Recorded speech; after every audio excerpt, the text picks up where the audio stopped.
Do do do do do do do do do do. Da da da ba dee da da da da boo. Ba ba ba da ba da ba da ba dee da ba ba da boo da dee dee doo doo da. Dooby doo dooby doo dooby doo ba ba da ba da. Dooby doo dooby doo dooby doo ba ba dee doo bee ba doo. Dooby doo dooby doo dooby doo dooby da bee da. Beep bop bee dee dee. Let's go, homies.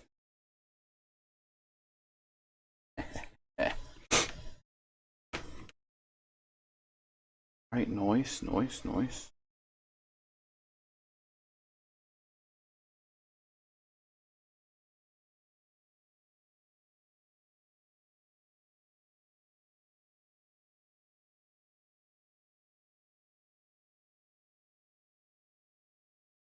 Turn down.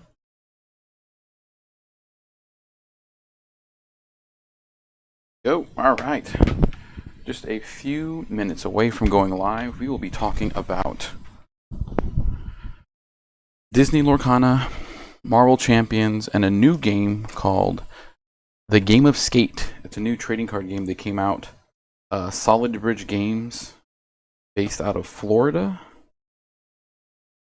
sent this game to me to check out demo. And I'm pretty excited for it. It's really nice. It's got some really cool stuff to it. I got the starter kit. Starter kit's very, very nice.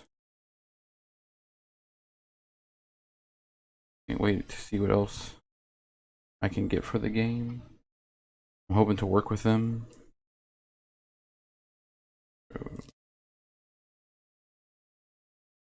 What else we got? Yeah, this is gonna be nice.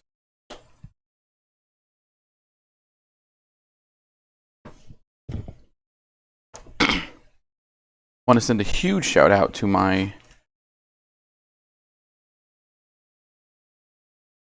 sponsors, Space Cadets Gaming, and the Aegis Creative Company. They did me a huge favor in sending me out some support. I was out at both locations. I was out at Space Cadets Friday night and Aegis Creative Company Saturday afternoon, hanging out, playing some games, relaxing as one does.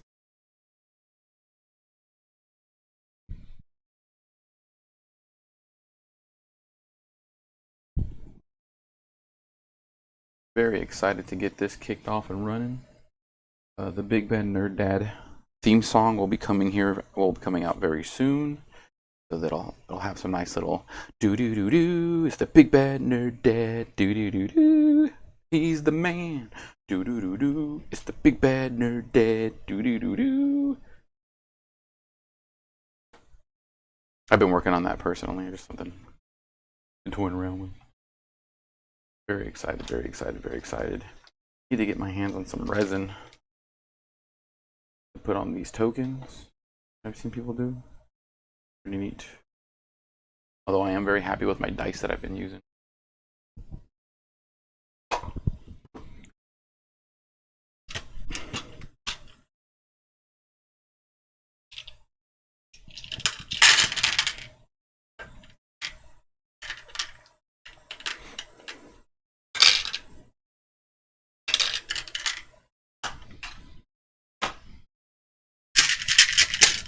All right.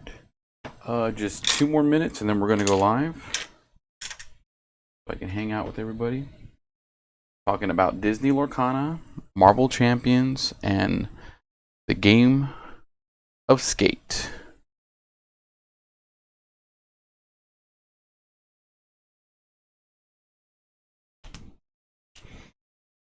Also, just another quick little thing. If you're having trouble with the Mewtwo raid in the Pokemon Scarlet and Violet game right now, I would love to help you out because I am loving it. I've done it about 7 times now. I've technically done the raid 14 times, and the first 7 times I just got obliterated, but it is what it is. So here we go. Start the show. Welcome to the Big Bad Nerd Dad Show. Very excited to be here. Very excited to talk about some of my favorite games today. Disney Lorcana.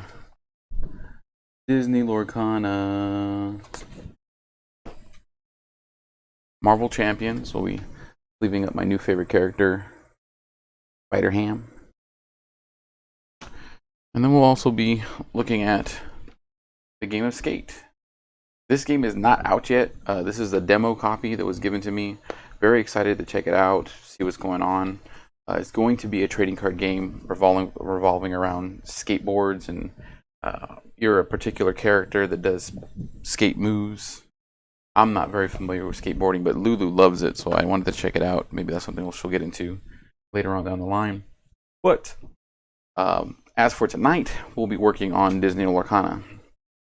Yesterday, I sleeved up my wife's Steel and Sapphire deck. And tonight, I'll be sleeving up my Ruby and Emerald deck. Both of these are just straight up starters. There will be what I'll be using to play here on the stream online to teach people how to play. Very basic stuff, and they're pretty good. I like them. They're a nice set. Right out the bat, you get some legendary cards, or I'm sorry, super rare cards. Foiled, and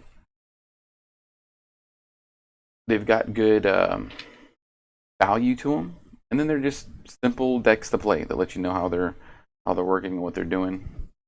So real quick, I'm going to read off the back of the Emerald and Ruby deck, and what it says, in this starter deck, clever Emerald Glimmers use quick wits to surprise, while daring Ruby Glimmers dash with speed and bravery towards your objective.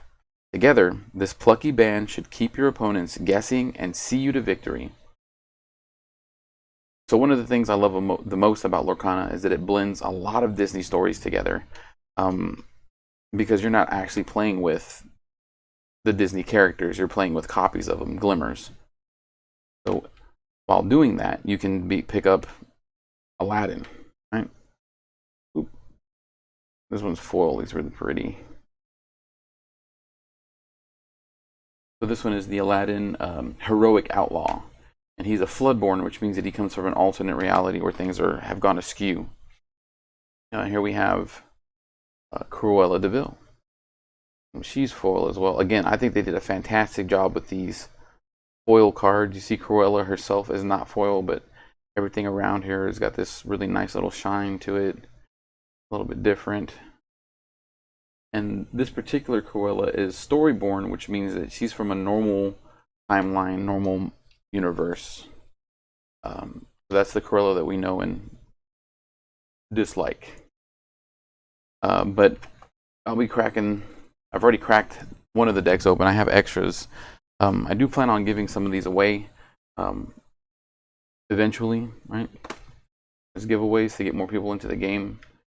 So these starter decks and some other ones that I'm hoping to pick up from Space Cadets Gaming or the Aegis Creative Company later on down the line once more product rolls out. So we are going to switch over to our double cam view as I sleeve these cards and talk a little bit about them. The main deck that I'm running right now is Amethyst Emerald. I'm doing that because the Amethyst has a lot of card control and recursion. Recursion means that your characters can come back even though they've been knocked out. Yeah, there's ways for them to be put back either into your hand, into your deck. And I really like that idea because I've always liked the mill strategy. And I don't want to get milled, so I want to make sure that I have a way to protect against that. But I also like the idea of if they knock out a threat, it's just going to go back to my hand or it's just going to go back to my deck, and I'm going to be able to re-put that threat out eventually. So the first card we're going to sleeve tonight is Cruella de Vil. And Cruella de Vil is a 2-ink. I know it's hard to see because she's foil, but she's a 1/3. Her ability says, when this character is challenged and banished, you may return chosen character to their player's hand. So when Cruella gets knocked out, you get to send another character back to that opponent's hand. She's not that big of a threat. She's not that that great aside from that effect. You have her out there and she's going to make your opponent bounce something back. So the only thing I can think that would be a big deal for is maybe something that was high costing, like an 8-cost Maui, or one of the larger beasts, or even this Aladdin that I'm about to pull out. Another thing too is it says you may return chosen character to their player's hand. So it doesn't just have to be yours. Maybe you're trying to replay your big Tink, right? There's a Tinkerbell out there that when it comes into play, it deals 1 damage to all opposing characters. All opposing characters. Or the Mickey. There's a Mickey that comes out. When the Mickey comes out, put the card from the top of your deck into your Inkwell. So that's Ink Ramp. Which I thought was very creative. There's a bunch of different ways to play these decks, and I really thoroughly enjoy the fact that there's so much into deck building right now that people are discovering and figuring out the combos. That really right now we're in the Lorcana Renaissance. Everything, as long as you can get your hands on product, then you're gonna have a fun time figuring these things out. Next up, we have Aladdin. And Aladdin, here we go. So this is the super rare 7-cost Aladdin. He's a 5/5. He has shift 5, which means that if you have a lower cost Aladdin out, instead of having to pay 7, you can pay 5. So that's 2 turns earlier, maybe 3 or 4 turns earlier if you're playing Sapphire Blue, because you've ramped up a bit. So you can get your Aladdin out during your turn. Who was that? Somebody give me a like. I don't know who you are, but thank you very much. Hey, Isaac, thanks for giving me a like, homie. During your turn, whenever this character banishes another character in a challenge, you gain 2 lore, and each opponent loses 2 lore. So if you throw out this big Aladdin, right, it takes 1 turn to do something. Like it takes 1 turn for him to become active. The next turn, you start knocking out your opponent's little characters, right? So boom, knock out an Archimedes, boom, knock out an Olaf, boom, knock out a Lilo, right? The smaller ones, boom, Simba, right? Those are the ones that are coming out 5/5. You'll still have something left over, and if you've got like Cruella out and he starts getting low on life, you just boop, bounce him back to your hand, replay him, do it again. That mitigates your opponent from having lore. They lose 2 lore, and then you gain 2 lore from that. So that's a strategy that's great for people that get an early game start right out the gate. They've got 5, 6 lore on turn 2 or turn 3. This Aladdin will help mitigate that late game, mid to late game, right? Turn 5, turn 7, faster if you're playing this in Sapphire. And then if you can, like it says during a challenge, this next card can help with having him be able to attack multiple times, because it's only during your turn that happens. If they knock out Aladdin on their turn, on your opponent's turn, he doesn't get anything from that. Shield of Virtue. So Shield of Virtue is a 1-cost item, which means that when it comes out on the field, it just stays on the field. You exert it, pay 3, and then you can ready a character. That character can't quest for the rest of the turn, but when you're playing characters like Aladdin and others that are geared more towards challenging, that's exactly what you want. Play Aladdin, have your Shield of Virtue out. Next turn, Aladdin becomes ready to attack. Exert him, challenge a small character, knock out that small character. You gain 2 lore, your opponent loses 2 lore. Pay 3, exert Shield of Virtue, untap Aladdin, do it again. And let's say you knock out a couple of really small ones. So on your 3rd turn of having Aladdin out, or 2nd turn of having Aladdin out, you knock out 3 of theirs. That's taking 6 lore away from them.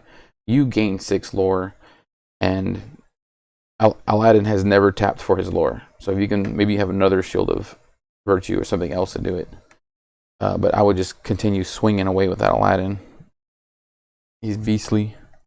And I really want to build a multiplayer deck around this Aladdin and some of the other cards that allow you to manipulate multiple opponents.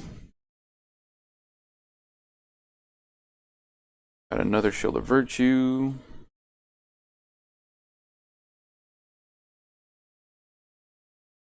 So a friend of mine who doesn't play trading card games asked me the other day, "Oh, why do you put sleeves on your cards?" Well, it's because these aren't like Uno cards. These aren't like playing cards.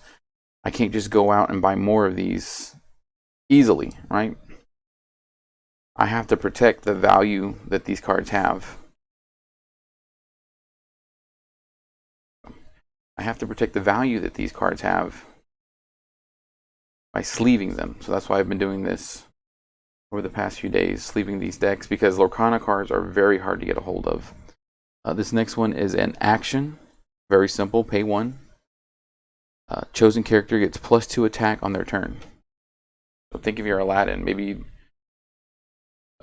they do pop a big old Maui out. And the next turn you're able to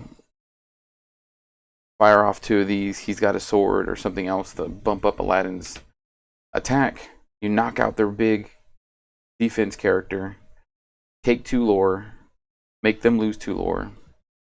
The possibilities are endless with this game right now because we're still figuring out these combos and triggers, and it's nice to see that in the community. Dragonfire, nice little Maleficent. See that? I really gotta take the. So this one is cost 5. It is not inkable, so it's just something you have to play. If it's in your hand, it's in your hand. Banish chosen character. So it's basically destroy a character. Bam, right out the bat. No ifs, ands, or buts. No willy-nilly. No extra cost. Just pay 5, destroy a character, which is good because some characters are not easy to take out, or they just want them on the board. My Amethyst Emerald deck has Dr. Facilier in it, and I don't want Dr. Facilier to tap exert for anything. I want him to just stay on the board to keep up the recursion that I'm trying to work through. And if I don't tap him, he can't be challenged. There are other ways to tap characters, like with exerting them with Elsa. She exerts a character, or something else. Hey Joey, thank you very much for liking the stream. But Dragonfire just straight up banishes the card. Bam, knockout. Here goes another fan favorite, the rare Stitch. And he is just a big, meaty character. Cost 6 to play. 4 attack, 6 health. And he quests for 3. That's a lot. That is a lot. So drop him if you're not playing Sapphire, you're dropping him turn 6 if you're lucky. If you are playing Sapphire, you may be able to drop him turn 3 or turn 4, just depending on how well you've been able to ramp up. My favorite one cost 2/2. Remember I said yesterday, every color has one of these common cards, inkable, cost 1, 2/2, and will quest for 1. Every single one has it. And Sergeant Tibbs is my favorite character out of them. Remember, this is just a standard starter deck. Everything that you're seeing here, you can just pull from picking up the Daring and Deception starter deck. That's Emerald and Ruby. A lot of the cards in the deck are common, uncommon. There are a few rare. There's one super rare, look like. If there's any more, I'll let you know. I have not played this deck. This is only my deck because this is what I could get my hands on. And when I let my wife choose the deck, she wanted the Sapphire Steel one. It goes a beautiful new version of Scar. This is the Dreamborn Scar. So you can see he's called the Fiery Usurper. And he just looks neat, right? Inkable, 4, 5/3. He's made to get out there and start attacking. Bam, bam, bam, bam, bam.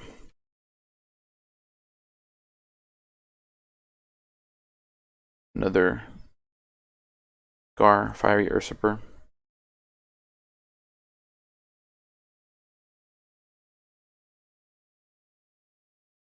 Here we have Rapunzel. Rapunzel's one of those cards that I was talking about. Leave her up. She's an uncommon, and she has this ability. When you play this character, each opponent loses 1 lore. A lot of the cards in Disney Lorcana are geared towards multiplayer. They want you to play with multiple people. They want this to be a game that you sit down and play with your family, that you sit down and play with a group of friends. I'm very interested to see how many cool multiplayer decks come out of this, because I haven't seen a lot of people playing multiplayer. Second, somebody try to contact me. Oops.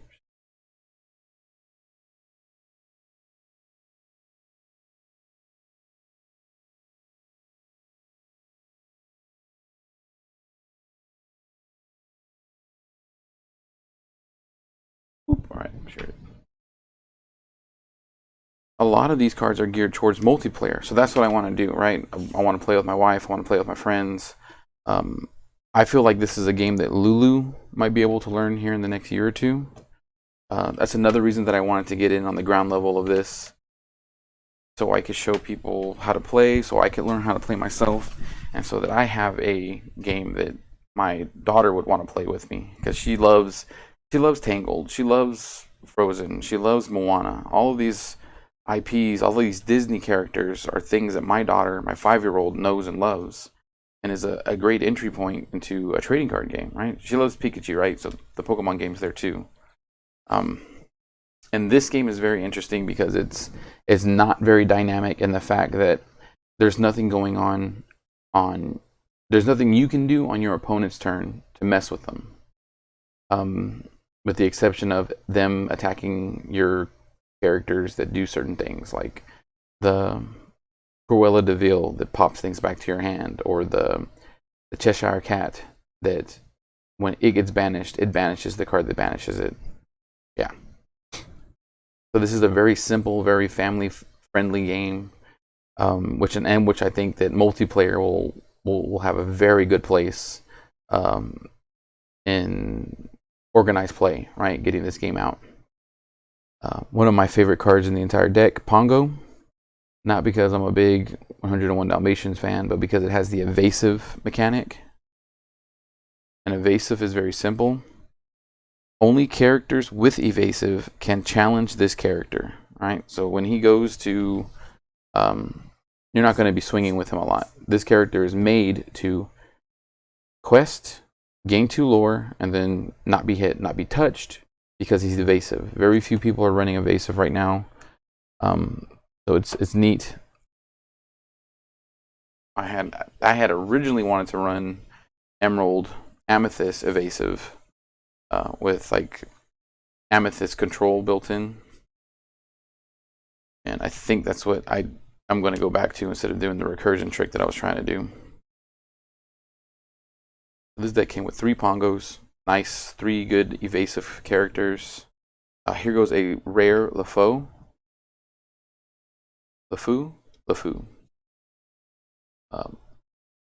Cost 2. He's inkable. The 2/2, and his ability Fan the Flames. When you play this character, ready chosen character, they can't quest for the rest of the turn. So this is just like the Shield of Virtue, right? This is good with that Aladdin. So Aladdin drops, like you're holding LeFou because you want that effect here. Aladdin drops, next turn you swing with Aladdin, knock out a little character. Ready him with Shield of Virtue.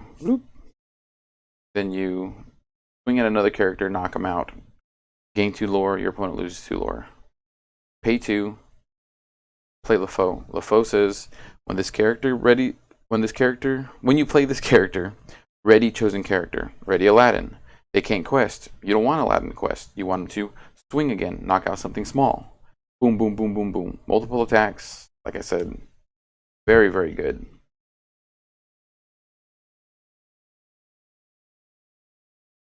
Here goes some of the basic characters. Donald Duck. Cost 2. He's a 2/3. Quest for 1. I'll probably give me 3 of these in the deck. Nope, just 2. Donald Duck. That boy be quackers. Captain, another character from 101 Dalmatians.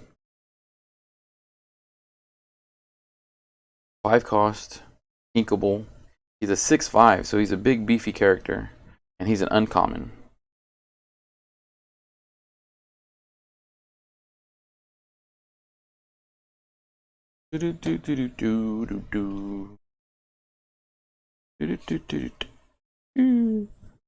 Another captain. So, earlier I had talked about the big Aladdin and his shift ability. This is how that comes into play. We've got smaller cost Aladdin, only costs 3 to play.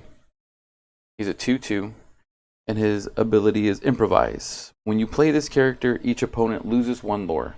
So this deck is made to mitigate your opponent's lore gain, right? I've said this before. This game is not about outright attacking your opponent, which I really like. It's about gathering resources and mitigating your opponent's resource gain.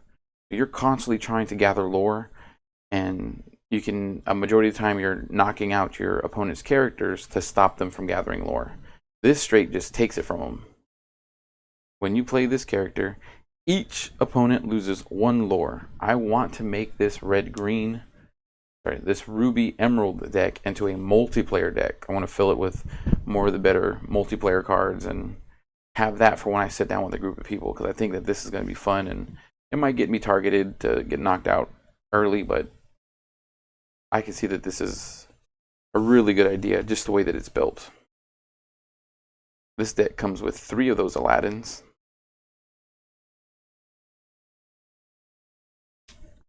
Oop, and a different kind. So we just ran through a bunch of ruby cards. Right. The only emerald one that I had shown off was the Cruella de Vil, and that's because it was foil. And now we're going to start running into the emerald cards, and this is cool, right? So we have our 3 cost ruby Aladdin. You know it's ruby because it's got red text.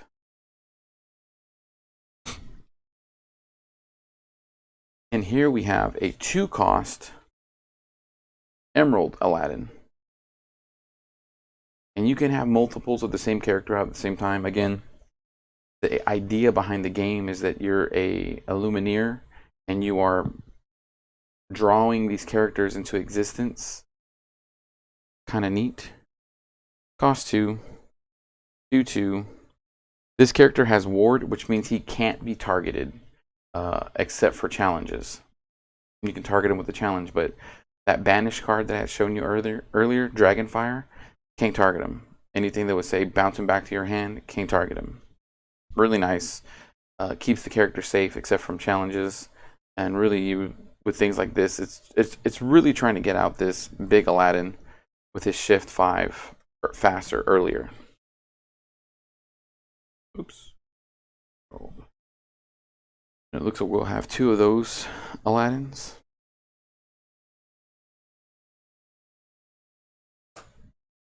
The Duke of Wesselton. Not Weaselton. He's a simple, common, 1 cost, inkable, 2/2 for 1 lore. Again, Sergeant Tibbs, Goons, is it Archimedes? Archimedes. You know, they're all the base level. Every single color has one of these 1 cost, 2/2, 1 lore characters.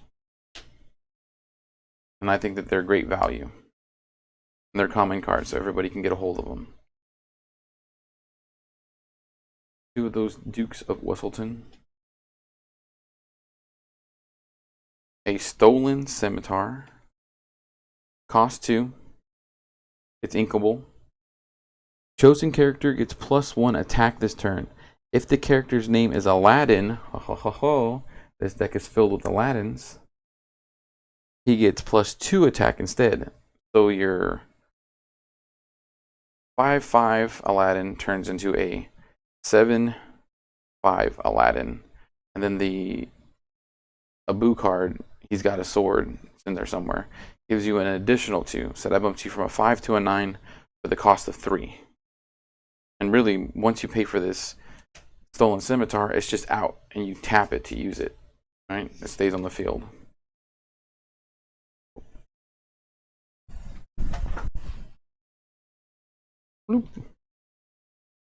Vicious Betrayal, cost 1. Chosen character gets +2 attack this turn. If a villain character is chosen, they get +3 attack instead. There's not too many villain characters in this deck. Duke of Wesselton, you know what, I haven't come across them, is what it is. Duke of Wesselton, Cruella de Vil, obvious villains. And I think we're going to run into Jasper.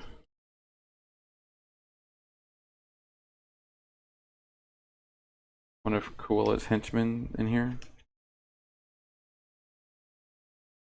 So here's a neat card. It's a rare. I only have one of these in my trade binder. Steal from the Rich. This is a Robin Hood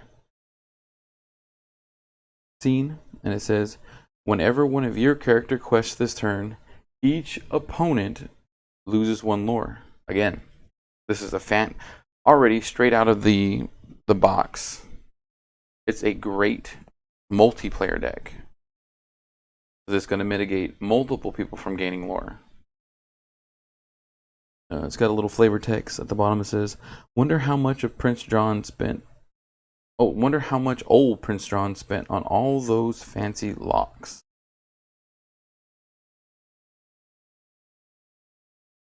Stampede. So maybe you've got a bigger character that you've been working on, softening them up. Stampede costs 1. It's not inkable, so when it's in your hand, you just got to use it.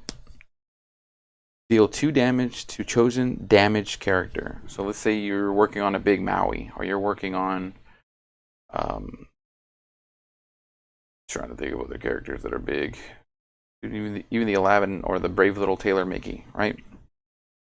And you've hit it with a couple of smaller characters, stampede them, and then go in for the knockout with a bigger character with a better effect. To make sure that you can, 1, knock out that big character, and 2, fire off their effects. We got 2 of those stampedes in there. One of my favorite cards, because I'm all about disruption, is Mother Knows Best. It's a 3 cost, not inkable, song, which means that your larger characters, or not even larger characters, characters can exert themselves to play this card for free. Instead of paying from your inkwell, you can just exert, like Aladdin. Aladdin can sing and bring this out. Big Aladdin can sing and bring this out. Cruella de Vil cannot. Never mind, she's not big enough. But there were other characters that could do it. Captain can do it. Captain could sing. Pongo could sing. Rapunzel could sing. Plenty of options to bounce a character back to your opponent's hand, make them unusable for a turn.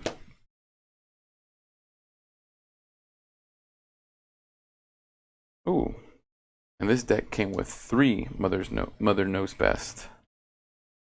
Yeah, I love it. I love that card. Another one of my favorites, Peter Pan. So, 3 cost, inkable, 3/2, and he has the evasive keyword. Only characters with evasive can challenge this character. So once he swings in, to quest for lore or to hit somebody, unless your opponent has evasive characters themselves, they're not going to swing on you. And a lot of the big meta decks right now aren't running evasion. They're not running this evasive keyword. They're doing the Lilo, Simba, Amethyst, not Amethyst, Amber, tag with something else to ramp up or to get lore quickly in the early game. Here goes a cute little throwback to Steamboat Willie. Our Emerald Mickey Mouse is in fact Steamboat Willie, the steamboat pilot. And he's just a simple cost 3, inkable, 3/4 that quests for 1 lore. He doesn't have any abilities, no other text other than On rivers throughout the Inklands, the little steamboat's whistle answers the cheery tunes of its pilot. Toot toot. I'd whistle, but I think my microphone would explode.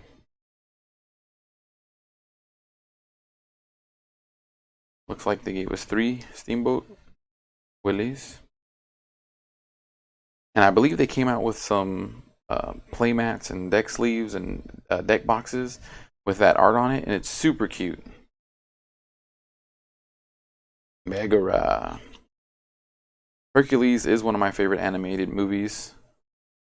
Megara is a 2-cost, 2/1, with the ability that says, when you play this character, chosen character gets +2 attack this turn. Again, something to help buff up the Aladdin. Or any of your other characters if you're just trying to knock out something of your opponents. And this deck came with 3 of those. It's neat too because the characters are spread out across a bunch of different color choices, right? So Megara's in green. I know that Hercules is in amber and steel, and then Phil is in blue, and then Hades is in blue and amber. Another one of my favorite board control cards is Mad Hatter. Cost 5. He's a 2/4. He'll quest for 3, and whenever somebody attacks him, challenges him, you get to draw a card. Card draw is big in this game. You want to make sure that you have plenty of things to cast on your turn. Usually in mid game, if you don't have some sort of card draw engine or something else. Hey David, thanks for liking the stream. If you don't have a card draw engine of some sort or some way to start drawing cards or fishing through your discard, you're going to run out of cards late game and just top deck, pulling the top card of your deck, playing it each turn, and that can get dangerous. These Mad Hatters are kind of beefy with a 4 defense. We'll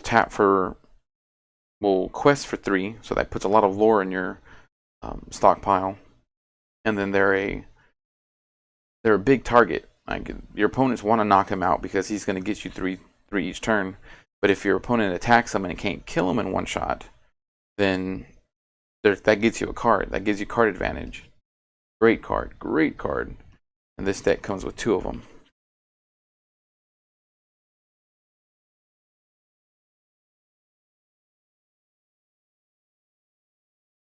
There we go. Jasper, one of Cruella de Vil's henchmen or goons. Cost 3. Inkable. 2/4. Quest for 1. And his ability is called Puppy Napping. Whenever this character quests, choosing opposing character can't quest during their next turn. So again, that's stopping your opponent from questing. Isn't stopping them from attacking or challenging, but it is stopping them from questing and gaining lore. And again, that's the name of this game. Right? You're doing everything you can to gather your own resources and mitigating your opponents from gathering resources. And here goes his best friend, Horse. Cost 3. He's a 4/3 who quests for 1, and he has no text. It just says,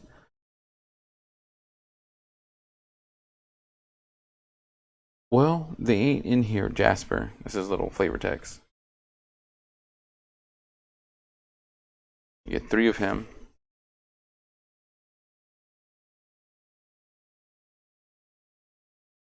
Whoop.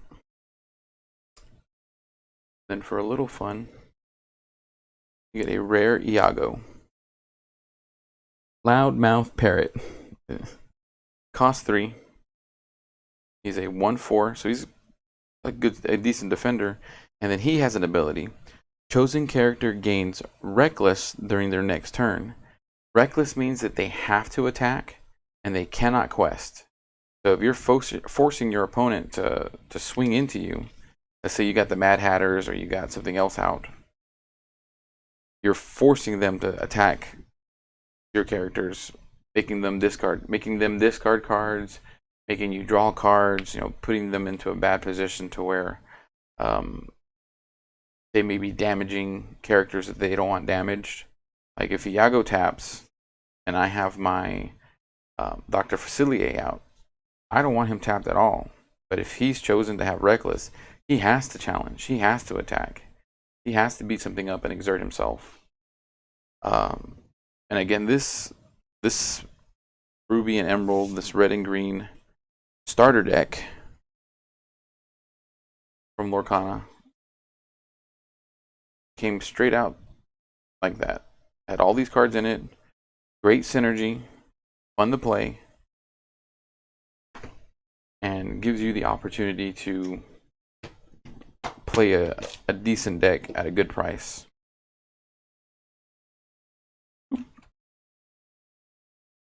We're gonna put it up. Yeah, we're gonna put it in here first. Little Lorcana deck box because I'm bougie.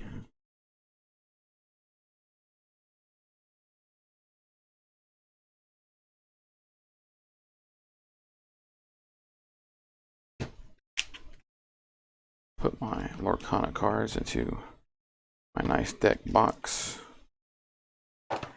These deck boxes that I have are really nice. I get them off Amazon. Very, very cheap. They're like $9 a piece. They come with a large area to hold your deck. Right, it's got that full deck and sleeves and extra sleeves in there. They're made for commander decks for Magic the Gathering, so they're meant to hold 100 cards that are sleeved or double sleeved. And then they have this really neat little bottom compartment where I keep my dice for damage and for my lore counters. Right. This is going to be up. I'm going to start a Amazon affiliate list so that all the things that I use here on my stream, if you want to try them out, if you want to pick up some, there will be a link for them on my Facebook page and on my other social medias, so that if you want them, you can pick them up. And if you do it through that Amazon affiliate, I'll get a little bit of a kickback to help me with my stream, because we do everything. Craig Daly, thanks for watching, homie. I greatly appreciate it. But that is going to be it for the Lorcana portion of the stream. And now I'm going to start sleeving up my Marvel Champions deck.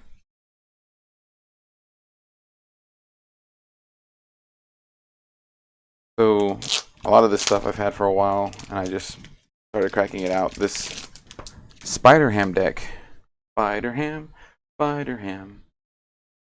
is new. We had started playing a game, me and my nerd bros, James, aka Fallen Ink, and Joe from Joe versus Schmo. A segment of my stream that I still have yet to do. Sorry, Joe, we'll do it someday. I think we need to start doing it with games like Lorcana and Flesh and Blood. But if you have not played Marvel Champions, it is a fantastic co-op adventure game where you are set out to defeat an opponent, and they range from all different types of things. Crossbones is in there. We're playing through the Sinister Motives campaign, which is a Spider-Man themed campaign. So we fought the Sandman, we fought Venom, we're about to run into the rest of the Sinister Six, Mysterio, Vulture, things like that. And it gives you these really cool scenarios. So in the first scenario, we were trying to stop the Sandman from flooding New York City with sand. So every time that we did something, it would cause sand to fill the city. So we were trying to mitigate the sand filling the city while trying to defeat the Sandman. And we've just had a lot of fun with it. I normally play the Incredible Hulk. I normally play... I need scissors. Oh no, it's tape. I normally play the Incredible Hulk. And recently I had been playing Colossus because Joe got the X-Men expansion. And so I love Colossus. I love Venom is my absolute favorite Marvel character, but he isn't a playable character in Marvel Champions yet. You could play as Agent Venom, aka Flash Thompson, but I am a purist and I only like Eddie Brock Venom. Don't hate me, it's just the way I am. So I should have brought the core box out here, but this is the core box has Spider-Man, Iron Man, Captain Marvel, one more, but I can't remember who it is. Black Panther? I think it's Black Panther. I think it's Black Panther. And they're great. They're fantastic. A lot of people love those characters. I got the core box because I needed the core box to play the game. I then went out and bought the Incredible Hulk because I wanted to play a big bruiser character that was just dealing damage left and right, left and right, left and right. And there's different ways to build your decks out. There's not just you buy a deck and that's it. That's all you can play. It's only what's here in this deck. You can change cards out to make it play differently or make it play a way that's more conducive to the scenario that you're running. Had a lot of fun playing Incredible Hulk, dealing a lot of damage, but that's all he does. He's just a big damage dealer, and you have to set it up a turn before in order to make a big swing. Had fun playing with Colossus. Colossus is a protective character, so he's constantly getting in there, taking hits. He has the ability to just shirk off damage, not take any damage at all. So I was doing that a lot, and he was fun. I played 2 or 3 games with him, but I just wasn't seeing results or having as much fun with him. So when we decided to do the Sinister Motive campaign, there's a ton of different spider characters to choose from, right? You could Spider-Man, Agent Venom, Spider-Woman. The Sinister Motive deck expansion comes with Ghost Spider, aka Spider-Gwen, and Miles Morales Spider-Man. And then there were 2 other decks that came out. Spider, SPYDER. It's the Penny Parker, the mech suit spider character. And then Spider-Ham. And I was like, you know what? He's a cartoon. He's goofy looking. He's kind of... I liked him in the movie, Across the Spider-Verse. I said, let me pick up Spider-Ham. And he has been my absolute favorite character to play so far. He's so funny. I'm going to show you his cards as we go through it. He's just got a very... number one, a very versatile playstyle. And then number 2, his cards are very funny. Like, they're very cartoony and they make you do things outside the game. So, I'm going to put up this. Might actually make him a little deck box with that character on the front. Let me see. This insert is. This is the first time I've ever opened up a pack other than... Oh. Here's our Spider-Ham. It says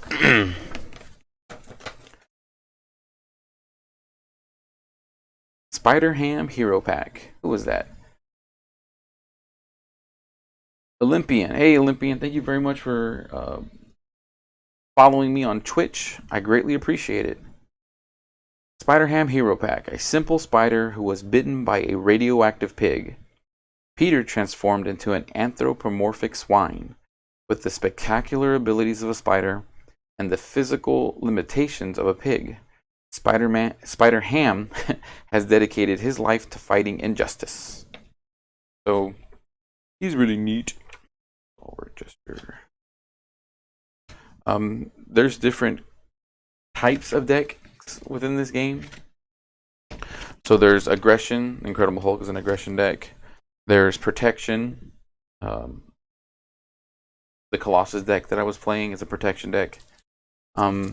Spider-Ham is a justice deck, which means that he's good at a lot of things. He's the middle ground player. Where normally I was trying to soak up damage.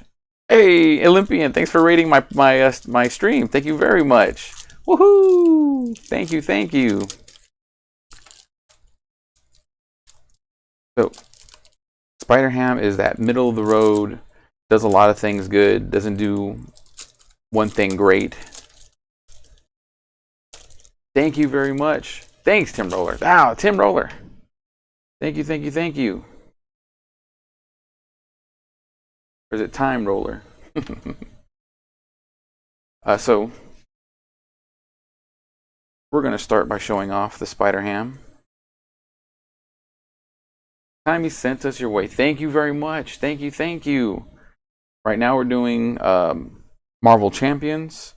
I just finished with the Lorcana. I'll probably go back into that in a little bit. Time, then roll. Like I like role-playing games. Okay, cool. Time roll. Time roller. I get it.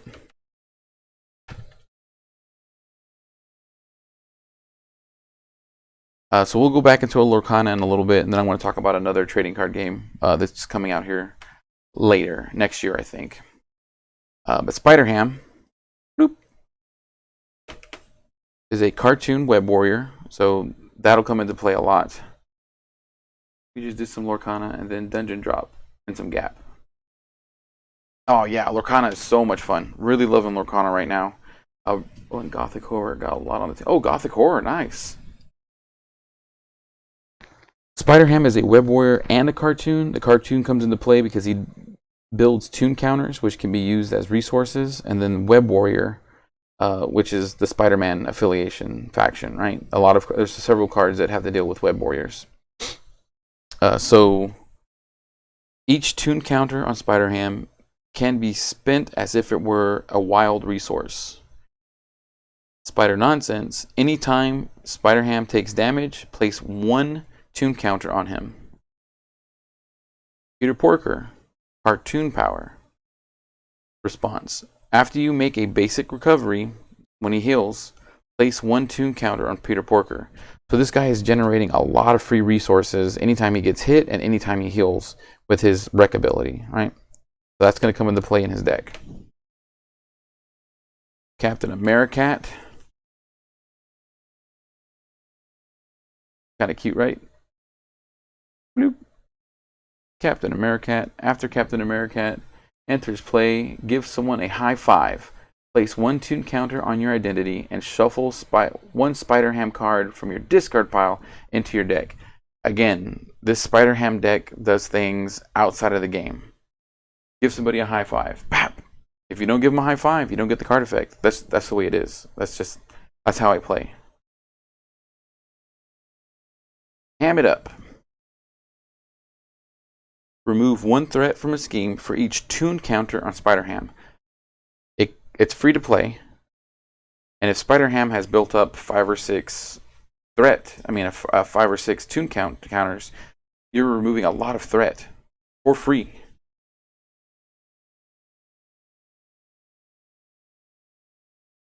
Two Hammond Ups in this deck. Well, shoot. Time Roller and Olympian. I might have to do a stream on Arkham Horror soon. You guys like Gothic Horror and card games. Hogwashed. Remove one toon counter from Spider Ham and loudly read this card's flavor text. Choose to either deal 5 damage to a minion or remove 5 threat from a side scheme. So again, doing things outside of the game. Absolutely love this. And his flavor text is pow, bam, whack, smack, and boink. We were playing in a game store the last time, and I got to play this card, and I let it rip.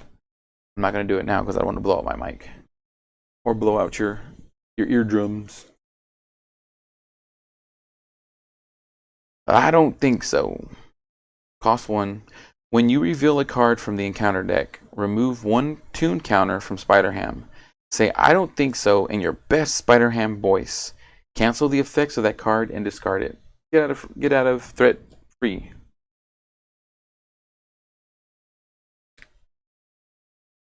Woohoo! Petulant Pig. Stick your tongue out at the villain. The villain attacks you. Draw 3 cards. That's free. All you got to do is stick your tongue out at the villain. Take an attack. Boom. Get 3 cards. Fill your hand up. Got 2 of those.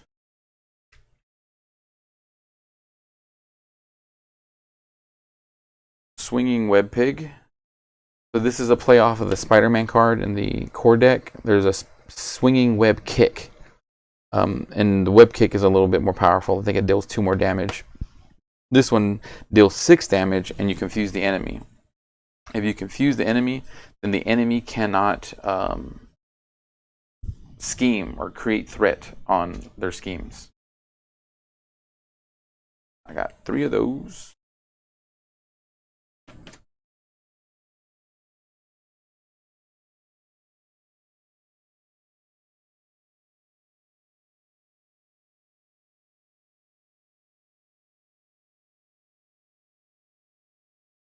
The Daily Beagle. Get it? The Daily Beagle. It's a location, alter ego. Exhaust the Daily Beagle. Place 1 tune counter on Peter Porker. Again, ramping up your resources, and then a lot of these cards need tune counters to do things like Cartoon Physics. Cartoon Physics reads, when your identity would take any amount of damage, discard this card. Wiggle your body and prevent all but 1 of that damage. Again, I love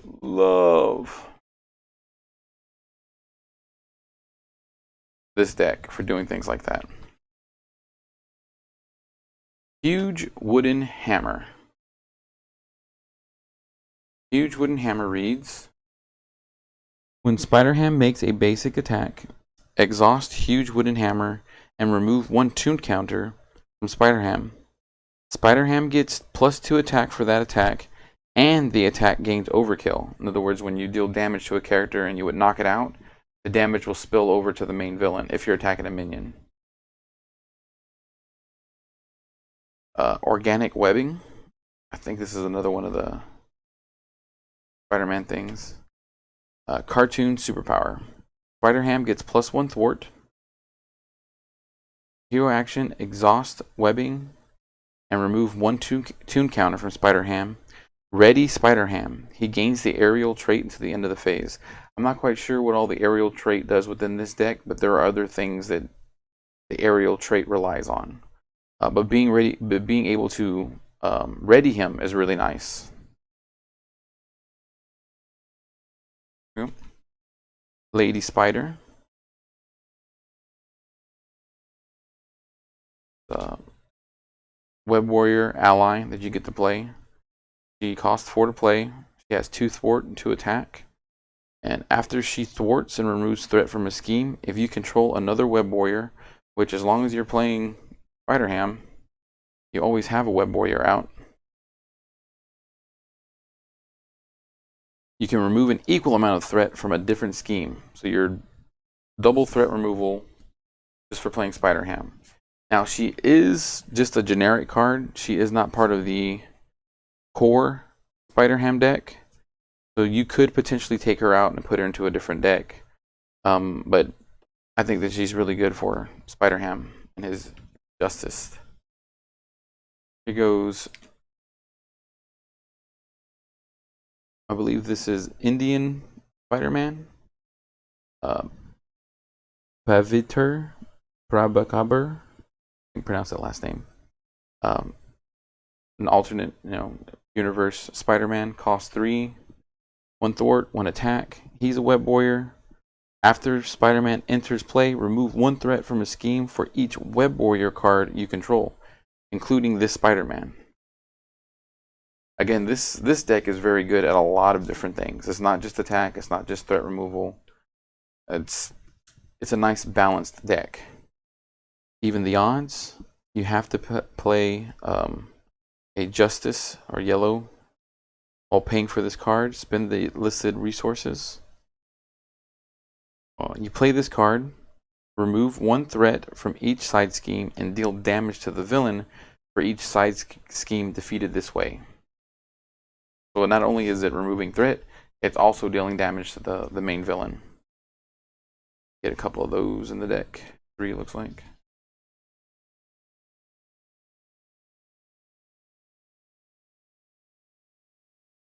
Make sure.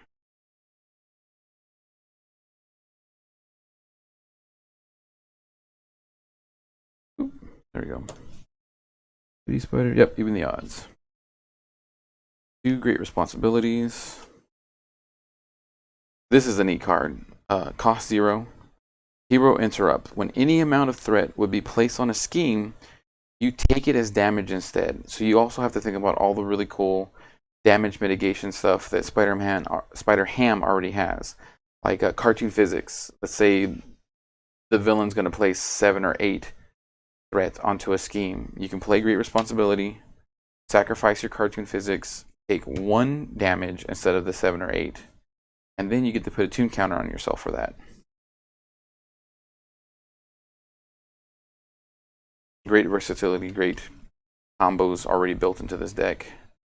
One of the cool things that I also like about all of the decks that you can buy that are pre-made for Marvel Champions is that they come with the deck list of what the original deck was, so you can always go back and restart, like reset it to what it came out as, and you have that little list with you.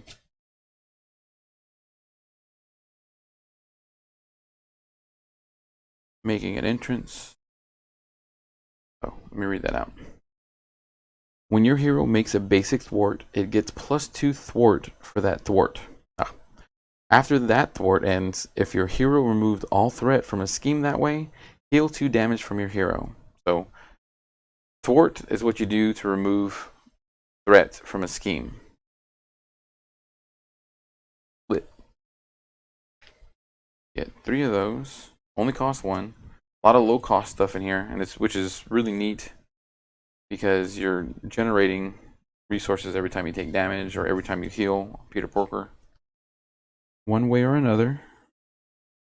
This is another one of those cool draw cards, so you can only play 1 of these per round. It's free to play. Search the encounter deck for a side scheme. Reveal that side scheme, and then draw 3 cards. So you're putting a side scheme in play, but you get to choose whatever side scheme you want. So you could potentially say, you know, give me the weakest side scheme available, put it out, free, draw 3 cards. When you draw 3 cards, maybe you bank into making an entrance, and then you can thwart with Spider-Ham. He's thwarting for 4. Might be able to straight knock out that side scheme that you just pushed out, and still have card advantage. That came with 3 one way or another.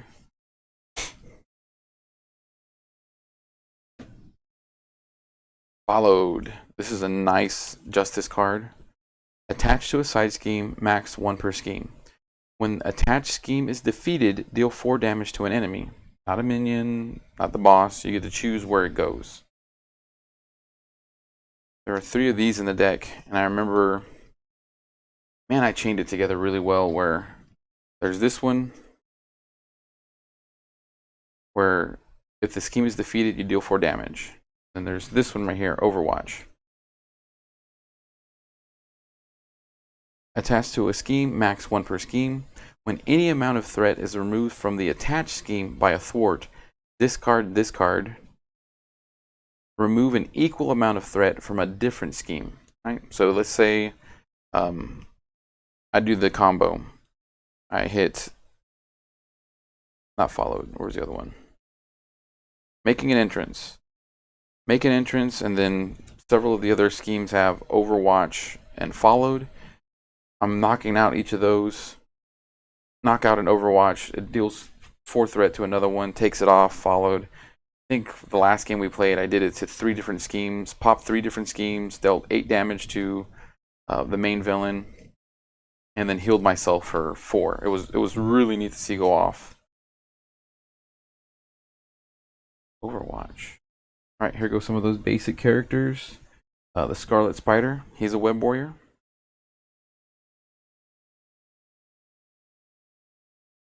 Play only if you control a web warrior card. Again, Spider-Ham is a web warrior. Interrupt. When you would reveal an encounter card, name a card type. Then look at that card. If the card is of the name type, deal 1 damage to the Scarlet Spider and draw 1 card. That's just nice for card draw, and the majority of the time the encounter cards are going to be treacheries, so you can just say treachery and you've got about a 75% chance of drawing a free card. A Spider, this is a really neat card. This is that the other deck has her is her, right? The other deck from the expansion is this spider. The only problem with that is if somebody else is playing this spider, you can't play this card. You can't have two of the same named characters out. And I think she has Spider-Ham in her deck. So she can't play Spider-Ham and I can't play Spider. Play only if you control a Web Warrior. When defeated, add Spider to your hand if she was defeated by taking excess consequential damage. So consequential damage is anytime you thwart or attack, it'll deal damage to her. So if she thwarts, like player, thwart, she'll do 2 damage to herself, get knocked out. But instead of going to the discard, she'll go back to my hand so I can replay her or use her for a resource. Very nice. Very nice. Team building exercise. Exhaust team building exercise. Play a card from your hand that shares a trait with your hero, reducing its resource cost by 1. So, he's a cartoon, he's a Web Warrior. Pretty much everything in his deck is going to have those keywords. Those Web Warrior, cartoon, superpower, cartoon. Pretty much everything in his deck is going to have those keywords, which means that this makes everything cost less. You can have multiples out. I've got 3. I'm playing 3. Team building exercise. Yep. Boop.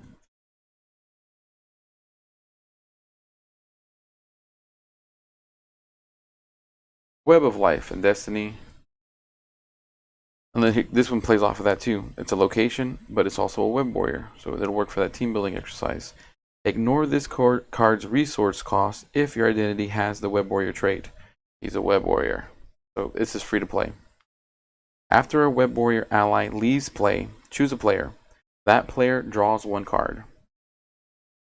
So all of my allies are Web Warriors. They get knocked out, somebody's drawing a card. Me, maybe it's one of my teammates that I'm playing with. They need more cards in their hand, or they need 1 card to fire off. I really want a hot dog. This is his obligation. So this goes into the.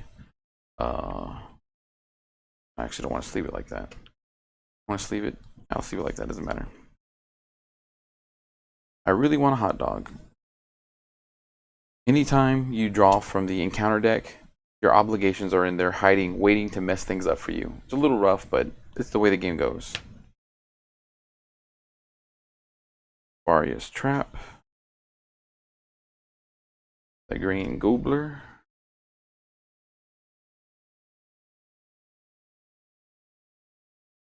The Green Gobbler is Spider-Ham's nemesis. The Gobbler Glider. And 2 feast on this.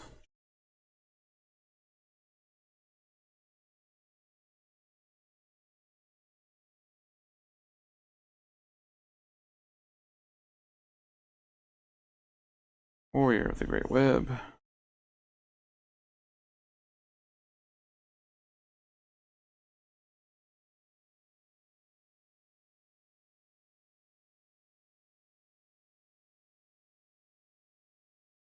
So these aren't cards that are included in the deck. These are cards that you are allowed to use in the deck. Like you can switch some cards in and out.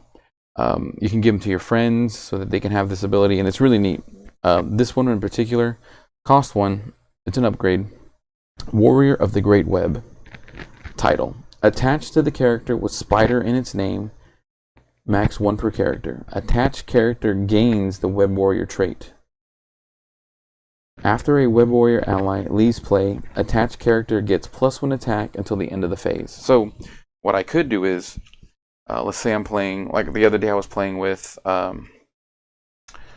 one of my friends was playing Nova, another one of my friends was playing Gambit, and somebody else was playing Gamora.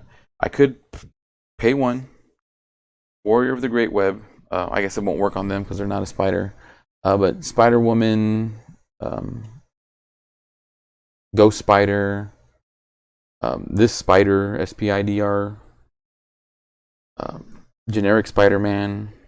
They all can be considered a spider in its title. And then maybe even somebody else. But this is these are neat cards that they put into the deck itself. And then it comes. What's neat now is that they come with these cool extra cards. So yes, you bought the Spider Ham deck. Boop. Yes, you have extra cards that go into it, right? All the extra stuff. Doesn't need that.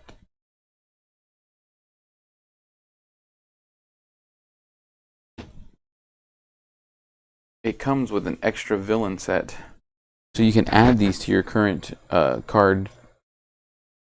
What is 17?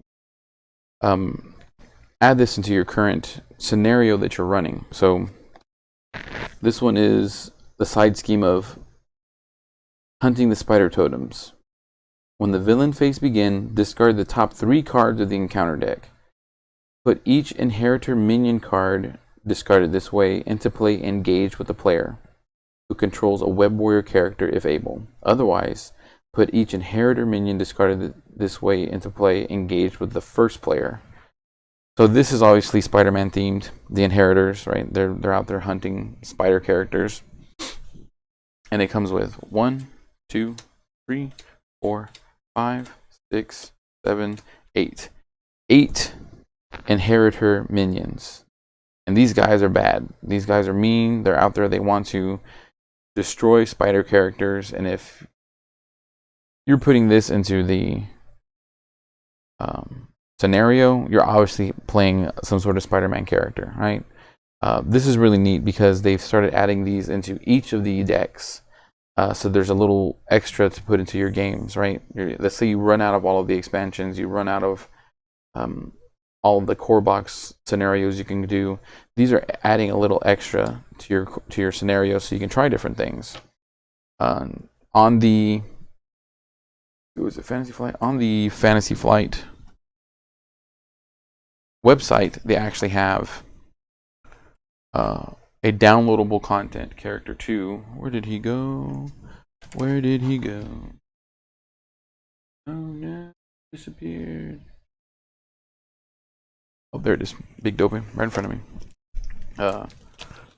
My buddy Julio from the our sponsor, right there in the beep, beep, beep. Well, Space Cadets Gaming Now, but it was the Aegis Creative Company. The Aegis Creative Company printed these out and gave them to me. They give these out as prize support, and it's a Ronan the Accuser minion character and side scheme to drop into your games. So it gives you more stuff to do that you wouldn't normally see, right? This is something that you would have to print out yourself, play yourself, and the Aegis Creative Company did a fantastic job of producing these very high quality card sets to add to your Marvel Champions game. So you could add this into your Marvel Champions game. You could add the hunting the spider totems side scheme into your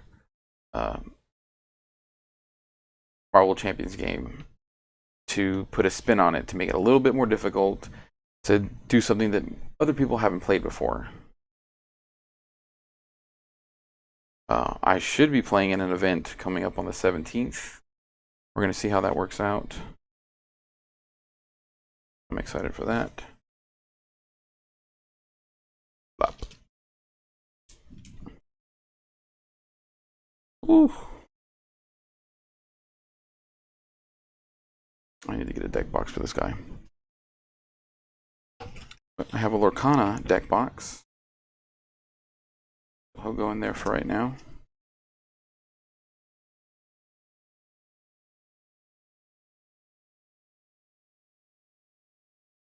You know what? I have one in my gamer closet, so I'll go grab that. I'll go grab that after the stream.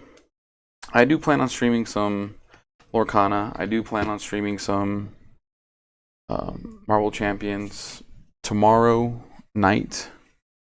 I will be assembling the Juggernaut from Marvel Crisis Protocol, and maybe Scarlet Witch or Quicksilver, depending on how much time it takes me to put together that Juggernaut. I'm hoping to get through all 3 of them tomorrow night so that I can finally finish out my Brotherhood faction and get that knocked out. I had a lot of fun. I have a lot of fun playing Marvel Crisis Protocol. It's a great game. It's a very fun and easy to learn miniatures game. And I think that that's what I'll be doing up here in the next few weeks. That's going to be it for tonight. Thank you very much for everybody for tuning in and for checking me out. For the party that rated me, Olympian and Time Roller. Thank you very, very much. I will be back tomorrow night streaming, doing the Marvel Crisis Protocol, assembling models and talking about that game, but I'll probably be talking a lot more about Disney Lorcana, simply because I'm having so much fun with it, and I really want to play more games. I want to get as many games in with this as possible, because it's brand new. There's so many things that I want to figure out about it, different combos, and it's just the bee's knees right now. I love it. I'll also be talking about the Game of Skate. This is a new game. It is not out yet. The makers of the Game of Skate, Solid Bridge Games, gave me this demo set. Very nicely done. Let me see if I can get this thing open. Where is it? Bloop. So it's got a magnetic enclosure. It comes with 2 starter decks. 2 starter decks. Custom dice for playing the game. I'll be reading this over the next week or 2, learning how to play, and then I'll have probably Joe from Joe vs. Schmo come on and help me go over the rules and show everybody how to play, and then we'll give a little review of it. And then the creators of the game have actually agreed to come onto the stream and talk about the game and the process of making it, and what they're going to be doing going forward. So again, thank you to everybody that's been watching. Thank you for everybody that's liked, commented, shared this. It really helps me out so that I can talk to more people and show more people the fun and lightheartedness and good that tabletop gaming brings to the community. Again, thank you very much. I love you all very much, and always remember